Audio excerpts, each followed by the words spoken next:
Hello, appraisers. This is Brandon with Spark for Appraisers, and in this Synapse Spotlight video, we're going to be covering the ability to add transactional adjustment results to your results screen in Synapse.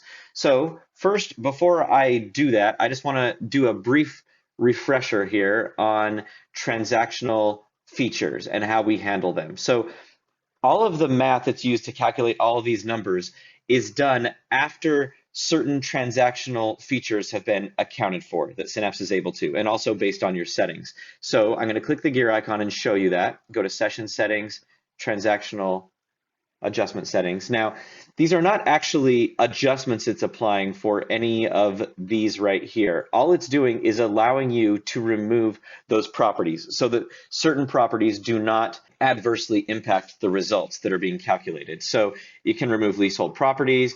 It can remove properties that you don't deem to be cash equivalent, maybe like seller carryback, something like that. It will remove REO sales, short sales, things that might alter the results. And these are all transactional items. These are not features of the property, but features of the transaction. And then last, seller concessions, and then time or market conditions. And these importantly are handled in order. According to the Appraisal of Real Estate, both the 14th and 15th edition, this is the order these items should be handled in. So first, you would handle anything regarding property rights, then financing terms, then conditions of the sale, which are these three, and then last, market conditions, time adjustments are handled. And then after all that's handled, then you can go in and calculate the math for all of the different property features you're trying to get adjustments for, like lot size, GLA, bath, all that stuff. Now, though, we do allow you to go in and get adjustment information for certain types of financing, for maybe a leasehold property, for REOs, short sales. And it's important to note that when it calculates these, what it does is, for example, if we go in and try and get a result for an REO sale to determine what the adjustment might be for that, if there is one, what it will do is Synapse will first remove any leasehold properties, because that's what I've elected to do. Then it will remove any properties that have financing that is not deemed to be cash equivalent. And in my case, that determined that to be seller carryback. And then after that, then it will calculate the mathematical results for REOs.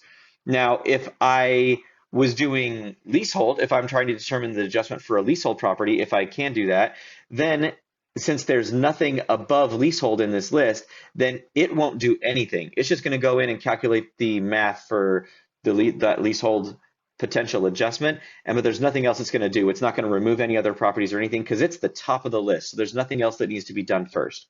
So hopefully that makes sense. REOs and short sales, first this will be applied, then this, then it will calculate the math for those, just because that's the order these are in, and the order does matter. Okay, so now let's go ahead and actually do it. So I'm going to hit done here. And so what we've done now is you can click Add Feature that you want an adjustment for.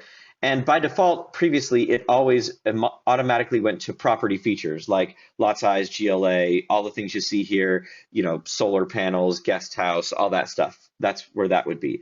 But transactional now is where we go into those. So I can click transactional. It tells you transactional features will have an orange border. You'll see that in a minute here. And now here I can go in first, look at financing, ownership, or sale type.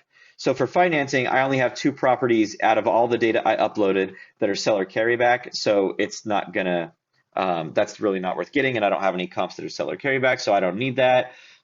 Financing, I have 0 leasehold. Everything is fee simple, so I don't need that. And here I can see I have court ordered, estate sale, REO, and it tells you how many of all the data you uploaded are that. So I'm just gonna go ahead and do REO. So let's click that. I know there's only 8 properties that are REO, but let's just go ahead and do it.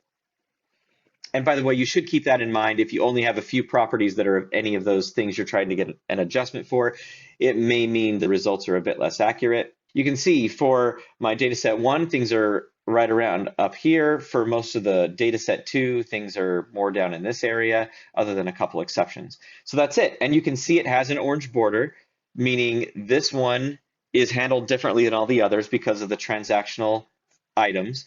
And also, you cannot model, and modeling does not affect this. So if I go in here and I say, my lot size adjustment should be 250, and I hit model, this will not be impacted. Modeling will never impact these, and this will all be noted in your work file as well, so you don't have to worry about forgetting any of that. And that's pretty much it. So I have my results here. I can go in here and do what I want to determine my REO adjustment. If you're ever unsure, like, hey, if I'm choosing a positive, let's say $20,000, what does that mean? Does that mean I apply a positive $20,000 adjustment to an REO sale or a negative 20?